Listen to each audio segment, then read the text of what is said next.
Hey guys, it's done. Still got to do the rear window there, fix the regulator on the driver's door. This is what it is. It is on coilovers all the way around.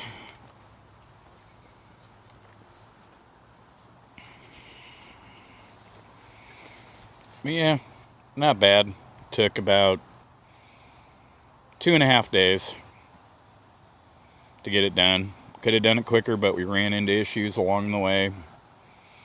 CV axle nut refused to come off, so that took a little bit of doing, and that's about it.